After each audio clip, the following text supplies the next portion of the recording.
Hoje nós vamos falar sobre oferta. O tema de hoje é oferta. Então você fique ligado, tirar todas as suas dúvidas a respeito de oferta. Tem muitos tipos, o Antigo Testamento fala de muitos tipos de oferta, o Novo Testamento também fala sobre oferta, nós vamos falar tanto do Velho como do Novo Testamento, e falar o tipo e a importância de cada oferta praticada hoje no mover apostólico. E nós vamos começar com a definição de oferta.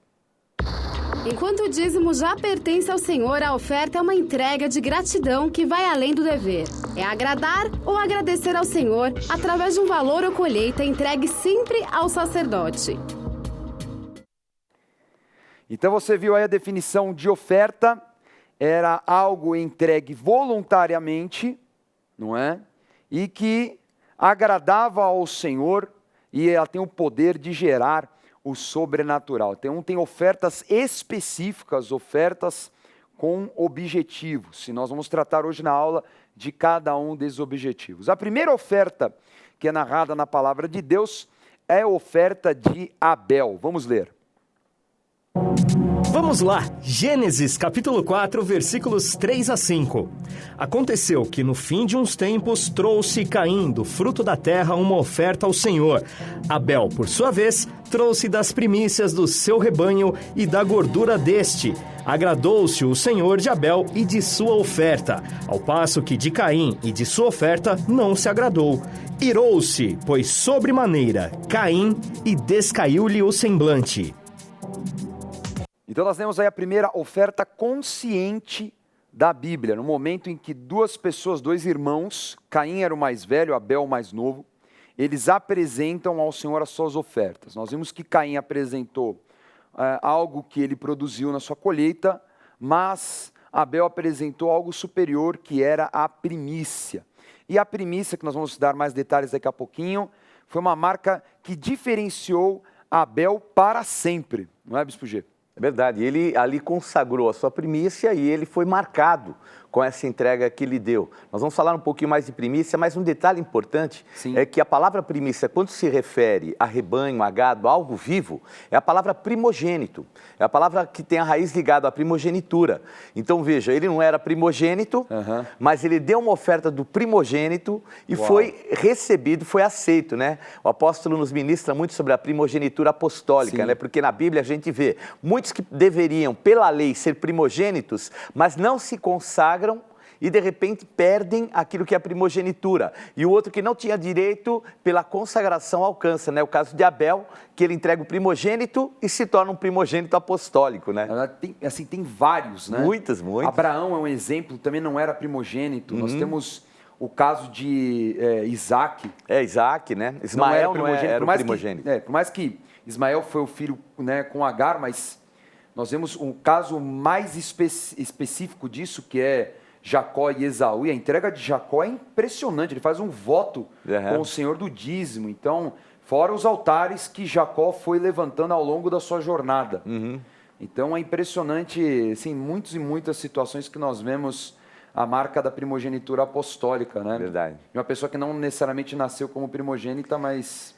E a gente percebe, né, o apóstolo nos ministra muito sobre isso, sobre a importância do que é a graça, porque a graça, ela já se manifestava no Antigo Testamento, e a gente vê que essa condição de nós, em Cristo, recebermos a primogenitura, ele é o primogênito, e nós somos co-herdeiros com ele da mesma graça. Então, já apontava, sinalizava lá no Antigo Testamento essa verdade espiritual maravilhosa, né? Impressionante. Vamos ver então sobre primícias, vamos ter aí a definição de primícias. Oferta de primícias é a consagração dos primeiros frutos da colheita que aponta para a cobertura de prosperidade, abundância e sucesso dos demais frutos que serão colhidos. Muito bem, então há uma oferta muito específica em que os primeiros frutos daquilo, como o bispo já diferenciou, né? Aquilo que é a colheita são os primeiros frutos, né? E o que é animal, rebanho, gado, eram oferecidos os primogênitos. É muito interessante o poder que as primícias têm de consagrar profeticamente algo que ainda está por colher. não é? E um detalhe, né, que no Pentecoste, olha que interessante isso, no Pentecoste, eles traziam os grãos e consagravam. E desses grãos é que era feito o pão da primícia do Pentecoste.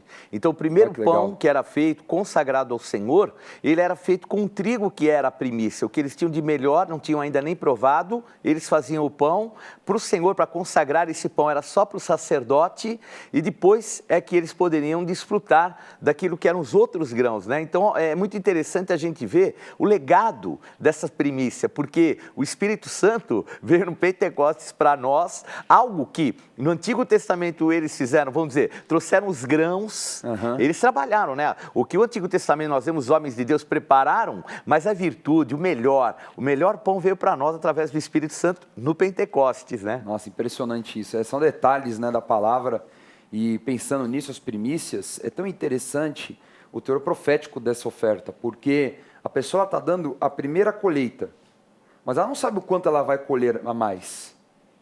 Então você vê que é algo que se pauta muito na fé. Eu não sei o quanto essa colheita vai me dar até o final, mas eu vou consagrar a minha primeira colheita.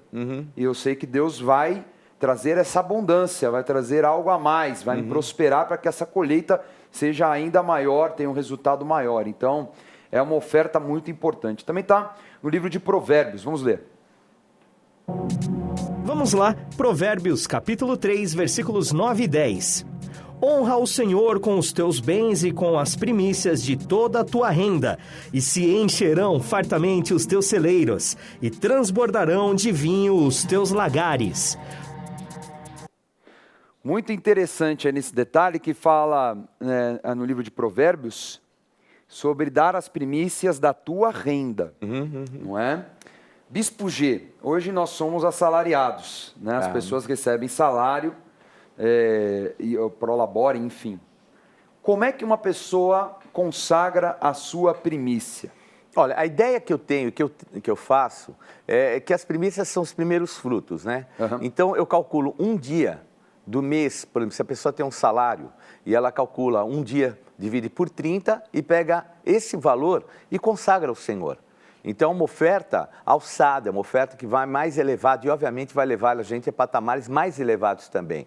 Então, não é algo obrigado, mas que a pessoa que tem consciência do quanto essa primícia na obra do Senhor, ela vai trazer transformação, porque mais vale uma vida do que o mundo inteiro. E, obviamente, com essa tua primícia do teu salário, você vai conseguir e vai conquistar muitas vidas através da igreja. Então, é algo muito importante e tem um desdobrar, assim, magnífico de milagres e liberações, né? É maravilhoso isso. E existem até pessoas, eu conheci uma pessoa lá na Casa Verde que ela entregou uma oferta de primícias do dobro. Então, por exemplo, vamos supor que ela ganhava R$3.000. Então, ela daria, nesse raciocínio, R$100. Não é? Divide por 30, ela daria uma oferta de R$100 no primeiro dia do mês, né? Que é o primeiro dia primícia. E aí ela falou assim, bispo, vou dar uma oferta de R$200. E ela alcançou realmente esse valor depois na colheita ao longo do mês, de um milagre, de uma liberação. Então é algo muito profético, é algo assim maravilhoso. Obviamente, como o bispo falou, é voluntário, parte do teu coração. Você não precisa dar exatamente esse valor, você pode dar mais. Aquilo que é uma oferta alçada, aquilo que está no teu coração, né, você entrega. E essa passagem, inclusive, que você leu sobre Provérbios, a palavra, né, a raiz, ela é diferente das duas outras palavras, que seria o primogênito ou a primeira parte da colheita. Essa aqui, inclusive, ela é mais geral, ela é mais generalizada, ela é para todas as coisas. E tem um dado importante, é o melhor. Então, é a melhor porção. Por isso que fala o melhor da tua renda, né? Daquilo que você alcançar, dos valores que forem do teu dia a dia, né? É uma palavra diferenciada, é uma palavra, inclusive, que está aqui, é a palavra rechirter, que quer dizer o primeiro, o começo, o melhor, o principal, você consagrar ao Senhor. Maravilha. E vamos ver até o resultado. Abel, ele deu oferta das tuas primícias. Vamos ver o resultado, está escrito na carta dos Hebreus. Vamos lá, Carta aos Hebreus, capítulo 11, versículo 4. Pela fé, Abel ofereceu a Deus mais excelente sacrifício do que Caim, pelo qual obteve testemunho de ser justo, tendo a aprovação de Deus quanto às suas ofertas. Por meio dela, também, mesmo depois de morto, ainda fala. É impressionante o poder que uma oferta tem, e ela clama eternamente. Então, o sentido é óbvio. Quando você entrega uma oferta, você está ligando algo no mundo espiritual e ele se torna permanente. E é interessante essa figura de uma oferta que está queimando para sempre. Então, é muito interessante que eu já entreguei ofertas anos atrás e que eu vejo os resultados hoje. Muitas ofertas. Eu posso enumerar várias. Eu lembro de uma que entreguei uma oferta especial, que na época eu não tinha condição nenhuma de entregar. Até fui fazer uma dívida no banco, mas Deus deu graça. E eu entreguei essa oferta. O Senhor me pediu, eu entreguei. E eu vivi 3 anos o resultado daquela oferta. E ainda por cima, apareceu uma porção sobrenatural na minha conta para eu quitar a dívida no banco. É uma loucura, né? Quando as pessoas compreendem o valor, porque a interpretação que muitos têm, né, Dani, é que nós fazemos como algo de troca. E esse não é o sentimento. O sentimento nosso, de nós consagrarmos, é porque nós sabemos quanto vale uma vida. Então, a minha história, eu sei da minha história. Eu estava indo para a morte e Jesus me tirou. E a gente que está à frente da igreja, nós vemos assim, diariamente, pessoas sendo alcançadas, libertas das drogas. Eu tenho acompanhado, tem uma pessoa, ele deve ter uns 30 anos. Ele pensa que eu não noto ele muito. Mas eu tenho orado tanto pela vida dele, porque ele chegou assim, numa situação de droga muito parecida com a minha. Não, acho que deve ter uns 28, por aí. E ele chegou, e eu lembro muito, faz muito assim, como eu era. Eu tenho acompanhado ele, você vê a dedicação desse moço, e o quanto ele está sendo transformado, está em todo culto quieto, na dele, não se envolve assim, sabe, pessoa que vai à frente, mas a gente vê o fruto. Então, por isso que a gente tem esse prazer de dar sempre o nosso melhor ao Senhor. A oferta, até um sentido, uma palavra próxima para a nossa realidade, seria como que um presente. Você quer agradar alguém, você vai dar um presente diferente. Ninguém quer agradar alguém com um presente qualquer, né? A gente sabe quando o sentimento de uma pessoa dá um presente, já dá um presente qualquer, fui lá, comprei, estava no caminho, tá lá, tal presente. Agora, quando você quer agradar alguém, você vai buscar o que a pessoa gosta, vai saber o que ela mais se agrada, você tem um trabalho, tem um esforço na oferta, né? Então, isso é um detalhe.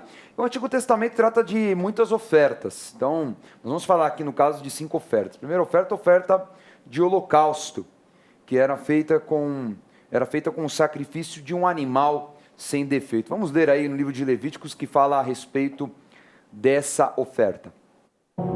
Vamos lá, Levítico, capítulo 7, versículo 9, capítulo 22, versículos 19 e 20. Dá ordem a Arão e a seus filhos, dizendo: esta é a lei do holocausto. O holocausto ficará na lareira do altar toda a noite até pela manhã, e nela se manterá aceso o fogo do altar. Para que seja aceitável, oferecerá macho sem defeito, ou do gado, ou do rebanho de ovelhas, ou de cabras. Porém, todo o que tiver defeito, esse não oferecereis, porque não seria aceito a vosso favor. Então é a primeira oferta no Antigo Testamento mediante a lei de Moisés. Uma oferta muito específica com um animal sem defeito, e macho, né?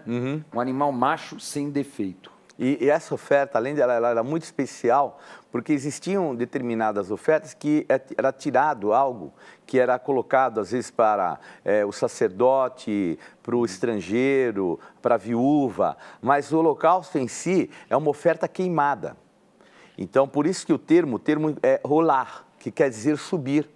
Então, é uma oferta que sobe ao Senhor como aquele incenso, né? Então, era queimado, feito o holocausto, é o termo mesmo queimar para ser elevado. E essa subida chega até diante de Deus e ela queima, ela não fica nada para o homem, é algo que é consagrado mesmo ao Senhor, né? Lembrando que o costume no Antigo Testamento era o sacrifício de animais, né? Hoje nós não fazemos mais isso, hoje através de valores, mas é impressionante. Espiritualmente ela tem esse objetivo também. Então é uma oferta de adoração. Não é? Então é uma oferta de agradar o Senhor. Então é muito importante isso. Porque às vezes, mas o sacrifício do seu animal, não. O sacrifício de Jesus Cristo foi um sacrifício definitivo. Não precisa mais de sacrifício de animais. Mas nós estamos aqui tratando no Antigo Testamento de sacrifícios que naquele momento, nós estamos falando da Idade Antiga, né? Em que ainda era uma sociedade tribal. Então, é importante que nós vemos aqui muitos sacrifícios, como ainda não havia o sacrifício de Jesus Cristo, sacrifícios de animais. Tem a oferta de manjares, por exemplo, que tinha também, nem da oferta de manjares animais, mas eram mais comuns os grãos, cereais, os legumes, e se colocava azeite, algumas vezes colocava até vinho, né? O sal também, falava para temperar, com incenso. Está lá em Levítico, capítulo 2, vamos ler. Vamos lá, Levítico, capítulo 2, versículos 1 e 3. Quando alguma pessoa fizer oferta de manjares ao Senhor, a sua oferta será de flor de farinha. Nela deitará azeite e sobre ela porá incenso. O que ficar da oferta de manjares será de Arão e de seus filhos. É coisa santíssima das ofertas queimadas ao Senhor. Então, uma oferta que também os sacerdotes se alimentavam dela. Essa é a que poderia se alimentar, né? O outro holocausto era só mesmo para o Senhor. Só adoração direta. E o importante nessas ofertas, nós vamos fazer uma análise, porque a Bíblia fala que as coisas do Antigo Testamento eram sombras das que viriam. Então, ainda que... Porque tem muita gente que quer deixar de lado o Antigo Testamento. Nós não podemos de maneira nenhuma. Exato. Porque o sentimento de Deus não muda. Ele não tem sombra de variação naquilo que ele faz. Então, o sentimento dessas ofertas, ele deve permanecer. Obviamente, a gente tem uma outra prática hoje, através da graça e tudo que a gente vive, mas esse sentimento é muito importante. Por exemplo, essa oferta queimada é dar o seu melhor ao Senhor, que assim, dá sem qualquer tipo, sabendo que vai dar e não vai ver mais, é derramar realmente, né? A outra é você derramar sabendo que vai ajudar ao próximo, aqueles que vão estar ali se alimentando disso, quer dizer, tem que ter esse mesmo sentimento, né? Muito, muito legal. E é legal que a pessoa ela pode ir à igreja hoje com uma oferta específica num sentimento assim, não é? Porque, por exemplo, Deus pode pedir uma oferta e você dá uma cesta básica na igreja, de você ajudar a igreja em outras formas também. Agora, aquilo que Deus ordena você entregar, de forma alguma retenha. É isso aí. Não é? É isso que é o mais importante. O Espírito Santo falou, entrega essa oferta. Meu Deus, mas eu não tenho, é difícil demais, não tem como. O que Deus pediu, você entregue, porque tem uma habilitação poderosa para ser gerada através da oferta. O terceiro tipo é a oferta pacífica. Então, era uma oferta também de ação de graças e uma oferta que gerava a comunhão. Muito, muito interessante. Vamos ler aí no livro de Levítico. Vamos lá, Levítico, capítulo 3, versículos 1 e 17. Se a oferta de alguém for sacrifício pacífico, se a fizer de gado, seja macho ou fêmea, oferecê-la sem defeito diante do Senhor. Estatuto perpétuo será durante as vossas gerações, em todas as vossas moradas. Gordura nenhuma, nem sangue jamais comereis. Essa é uma oferta, assim, que por mais que seja um animal aqui, falando sem defeito, já poderia ser macho ou fêmea. Qual funciona uma oferta pacífica? O termo pacífica, né, vem de paz, né, shalom, né, seria o termo paz. A oferta pacífica é shalem, que representa isso, uma oferta de comunhão. E ela é uma oferta que tem um lado, assim, um intuito de agradecimento. Então, você vai dar em agradecimento e ações de graça àquilo que Deus tem feito. Então, não era nada obrigatório, não era nada como um holocausto, algo que você teria que dar, tal, mas algo que você, assim, espontaneamente, por tudo que Deus tem feito. Então, com alegria você dá, né? E Jesus é o príncipe da paz, né? Então, a nossa maior oferta pacífica foi Jesus, né? Dada por Deus, por amor a nós, né? Para que nós tivéssemos paz, e a paz do Senhor é algo tangível, né? E a quarta oferta do Antigo Testamento é a oferta pelo pecado. Lembrando que nós vamos falar de dois agora muito próximos, que é a oferta do pecado e a oferta pela culpa. Então vamos ler aí Levítico capítulo 6, também capítulo 7. Vamos lá, Levítico capítulo 6, versículos 6, 7 e 30, e capítulo 7, versículo 7. E, por sua oferta pela culpa, trará do rebanho ao Senhor um carneiro sem defeito, conforme a tua avaliação. Para oferta pela culpa, trá-lo-á ao sacerdote, e o sacerdote fará expiação por ela diante do Senhor, e será perdoada de qualquer de todas as coisas que fez, tornando-se, por isso, culpada. Porém, não se comerá nenhuma oferta pelo pecado, cujo sangue se traz à tenda da congregação, para fazer expiação no santuário, no fogo será queimada. Como oferta pelo pecado, assim será a oferta pela culpa. Uma única lei haverá para elas, será do sacerdote que, com ela, fizer expiação. É muito interessante o detalhe que sempre fala que quem administra a oferta é o sacerdote. E aqui são duas situações diferentes. Por mais que envolva pecado nas duas, uma era pela culpa e outra pelo pecado. Pelo pecado dá uma impressão, até todos eram feitos por aspersão de sangue, né? Ele aspergiu o sangue sobre a pessoa. e sempre um carneiro, né, um cordeiro sem defeito, que depois é a figura de Jesus Cristo que morre definitivamente pelo perdão de todos os pecados. Mas qual é a diferença assim, de um pecado para o outro, da culpa do pecado? São duas palavras diferentes, né? A primeira palavra é shatar, que é pecar, falhar. Então, não é, por exemplo, o pecado que você fez, cometeu porque quis, algo assim maligno, mas algo que você desviou, né? Até o termo que é muito lembrado é errar o alvo. Quer dizer, você ia com um objetivo e de repente não fez. Então, não é aquela culpabilidade, aquele pecado, então é essa palavra. Enquanto que a palavra mesmo, que é a consagração do pecado em si, é a palavra acham. Essa é culpa, é ofensa, é pecado, é culpabilidade. Inclusive, ela tem um quesito de transgressão. Então, por exemplo, se havia uma oferta, um dízimo, alguma coisa que teria que ser dado, que era do Senhor, e a pessoa se alimentava dela, então o que ele estava sendo? Ele estava profanando algo. Então, é essa segunda que deveria ser feita. Então, é algo que é mais uma profanação, algo que a pessoa faz sabendo o que está fazendo, do que a outra que errou, entendeu? Se perdeu. Então, são esses dois tipos, e aqui o tipo de oferta que era necessário para cada uma.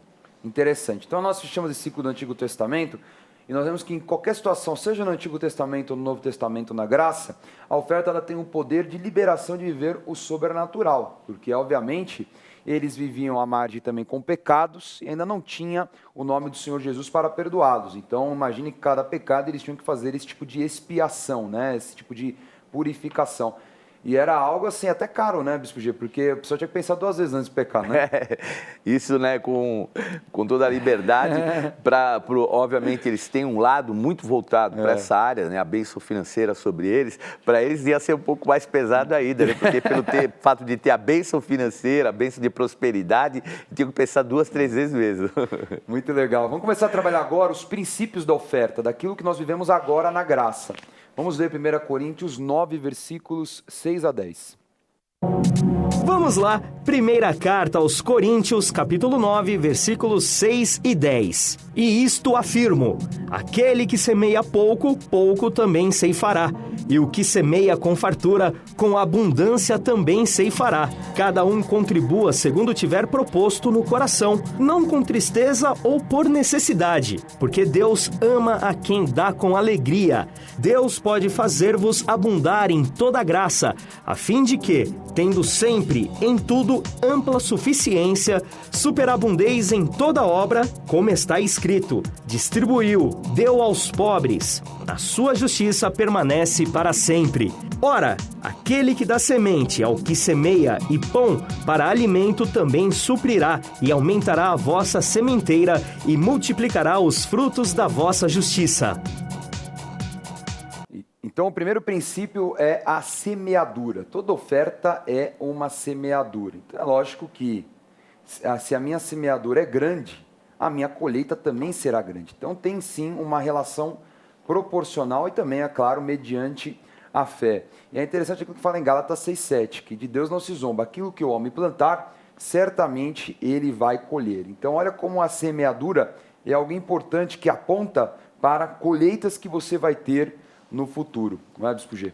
Sem dúvida, e é importante, o que o homem semear, ele vai colher, então semeie mesmo, né?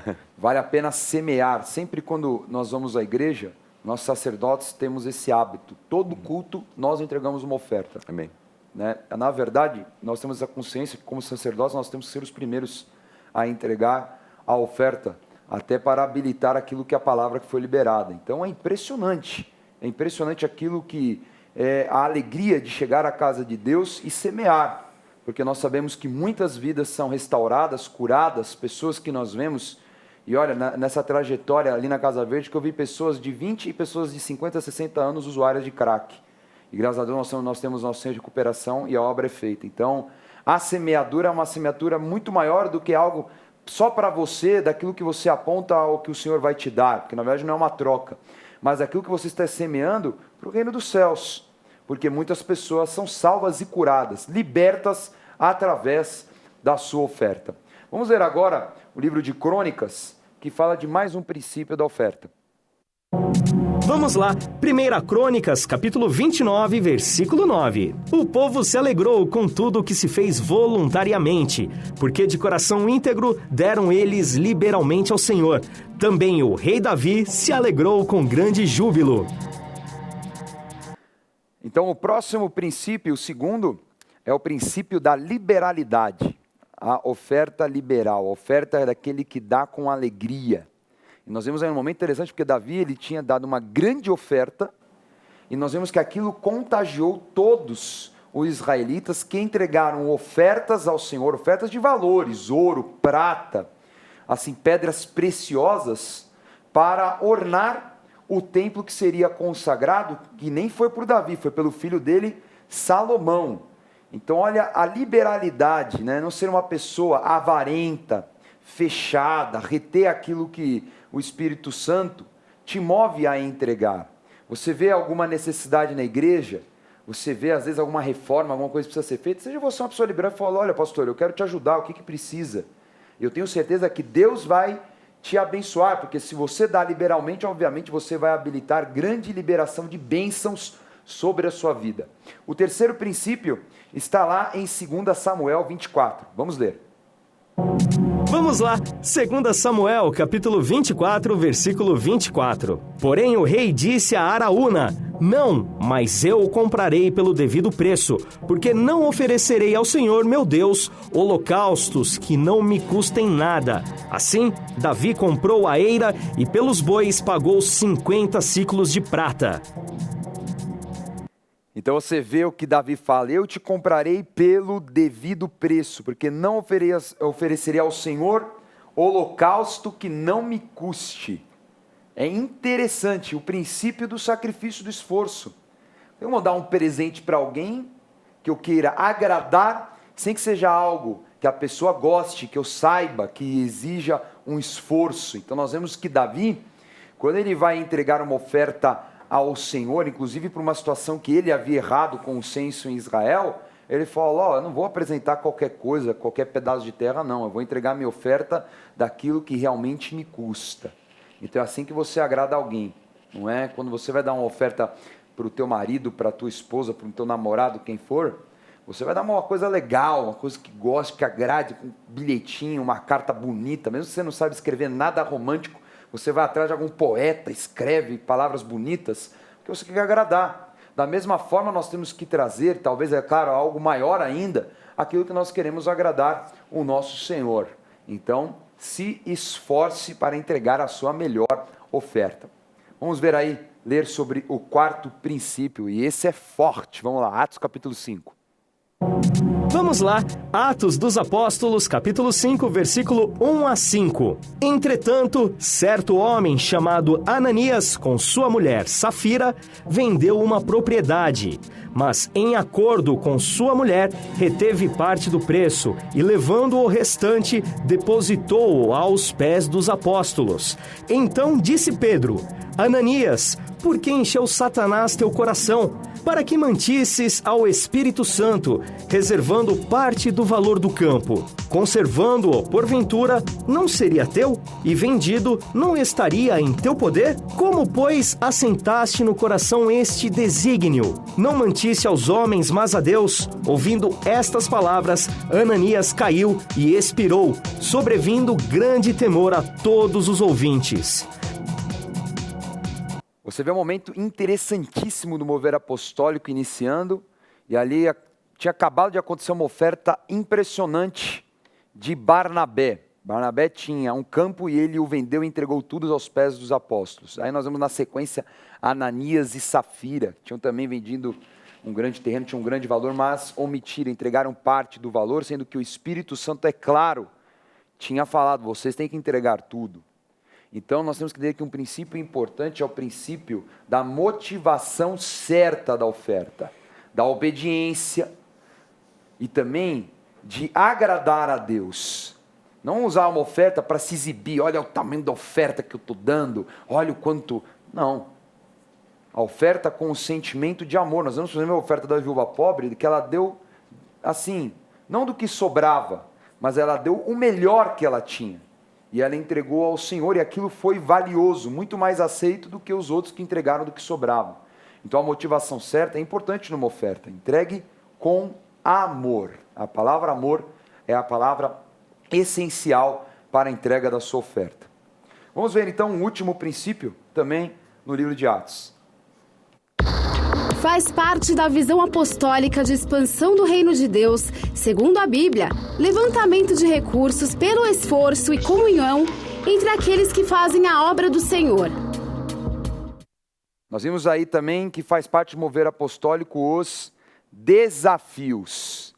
E nós vemos que o princípio da comunhão e da generosidade. E o desafio é um tipo de oferta de conquista pelo reino. As pessoas pensam assim, mas e aí? A obra precisa crescer? Sim, a obra precisa crescer. A obra precisa ir adiante. Faz parte do mover e da visão apostólica a conquista e a expansão do reino. Então existe um tipo de oferta que é uma oferta de conquista, em que nós, oficiais da igreja, pessoas que amam a obra de Deus, elas se levantam com valores especiais, elas saem para conquistar. Nós vemos os jovens saindo para conquistar esse valor, porque faz parte da visão de crescimento da igreja. O reino de Deus, ele precisa ir adiante, ele precisa avançar. E nós sabemos que a nossa luta é uma guerra espiritual, o mundo jaz no maligno. Então nós sabemos que não vai ser algo fácil, mas nós sabemos que desafiados com o desejo de crescer, de conquistar, que nós podemos crescer, que nós podemos expandir e preparar a volta do Senhor Jesus. Como falou, que ninguém sabe a hora e o dia, vai voltar repentinamente, mas até lá nós temos muito trabalho e muitas vidas que precisam do amor de Cristo, através de uma porta aberta na igreja, através da rede de rádio, de televisão. Então o importante é que o Senhor nos chamou para uma grande conquista, como fala em Mateus 11:12, o reino de Deus é tomado por esforço. Há um outro tipo de oferta também, que é a oferta do voto, que como nós já ministramos, só lembrando você, é uma promessa para trazer à existência um propósito. Então guarde isso, é algo que nós já abordamos nas outras aulas, mas também é uma oferta muito especial. E eu quero fechar falando do quinto ponto, que nós vimos ler Atos capítulo 4, que é o texto que fala que na comunhão todos entregavam oferta. Vamos ler? Vamos lá, Atos dos Apóstolos, capítulo 4, versículos 32 a 35. Da multidão dos que creram era um o coração e a alma. Ninguém considerava exclusivamente sua nenhuma das coisas que possuía. Tudo, porém, lhes era comum. Com grande poder os apóstolos davam testemunho da ressurreição do Senhor Jesus, e em todos eles havia abundante graça.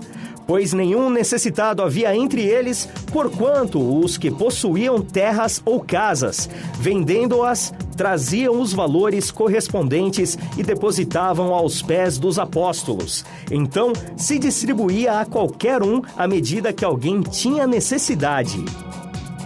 Por fim, aí na comunhão, nós vemos que é importante um princípio da generosidade. De saber quando as pessoas são abençoadas e transformadas.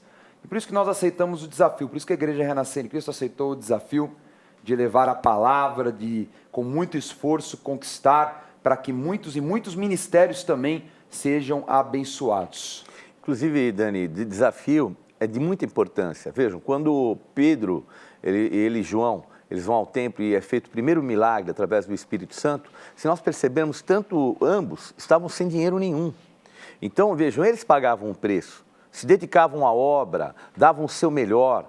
E esse testemunho, obviamente, começou a ocorrer, o momento deles, momento difícil, a obra acontecendo, e moveu o coração do povo ao mesmo sentimento de desafio. Por isso que eles começaram a colocar as coisas aos pés dos apóstolos. E daí para frente nós vemos um crescimento na igreja muito, assim, impressionante. E o desafio é muito importante, porque ele mostra e demonstra o quanto a obra do Senhor é importante, as vidas salvas são importantes, e que se às vezes as pessoas, alguns que não querem pagar o preço, elas ficam retendo o crescimento. E nós vivemos essa guerra. A igreja, ela cresce, mas nós conhecemos quais são os desígnios do inimigo. Ele quer impedir esse crescimento. E por isso que é importante o desafio, senão a gente fica sempre aquelas mesmas realidades e não alcançamos aquilo que é o maior que Deus tem reservado para a obra, que é salvar e alcançar o mundo inteiro. A vontade de Deus é o crescimento, nós vemos isso no início do mover apostólico ali em Jerusalém, depois na Judéia, e quando Paulo, você vê ele indo nas viagens missionárias, fazendo a obra, quantas vezes nós vemos aí os próprios filipenses e outras igrejas que se levantaram para financiar e ajudar a obra, a expansão da obra em toda a Europa e Ásia Menor através do apóstolo Paulo, Silas, Barnabé, enfim, e também ajudando até a igreja na Judéia, que estava passando um momento de fome e necessidade. Então é muito importante entender que é maravilhoso fazer parte de um desafio. Espiritualmente é uma promoção, um crescimento particular e também da obra.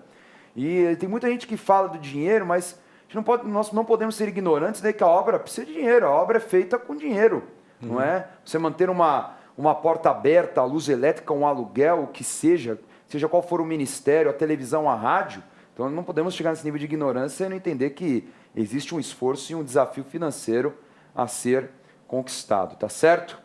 Vamos ler aí um resultado.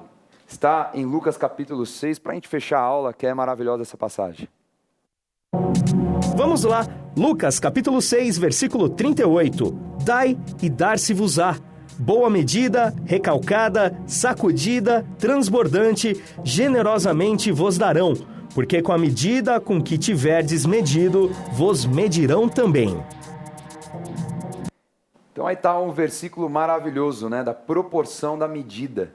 Aquilo que Deus tem para nós é muito maior do que nós podemos imaginar. Então abençoe a obra de Deus e eu tenho certeza que você será grandemente abençoado. Por exemplo, você pode se tornar um Gideão da Conquista, não é? Entrar em contato com a central de informações, nosso site gideondaconquista.com.br, um trabalho maravilhoso, e ajudar a financiar a rádio, a televisão que leva a palavra todo dia, os sites, não é? E as frentes assistenciais, as portas abertas. Então, um trabalho maravilhoso e nós assumimos esse desafio. Vamos então revisar a aula de hoje, oferta. Hoje aprendemos que enquanto o dízimo já pertence ao Senhor, a oferta é uma entrega de gratidão que vai além do dever e entregue sempre ao sacerdote. Estudamos a oferta de primícias, que é a consagração dos primeiros frutos da colheita, que aponta para a cobertura de prosperidade, abundância e sucesso dos demais frutos que serão colhidos. Também vimos os tipos de ofertas do Antigo Testamento, como oferta de holocaustos, oferta de manjares, oferta pacífica, oferta pelo pecado e oferta pela culpa. Lembre-se também, desafio faz parte da visão apostólica de expansão do reino de Deus segundo a Bíblia. Levantamento de recursos pelo esforço e comunhão entre aqueles que fazem a obra do Senhor, gerando poder de conquista. Por fim, a oferta tem 5 princípios espirituais: semeadura, liberalidade, sacrifício, motivação certa e generosidade.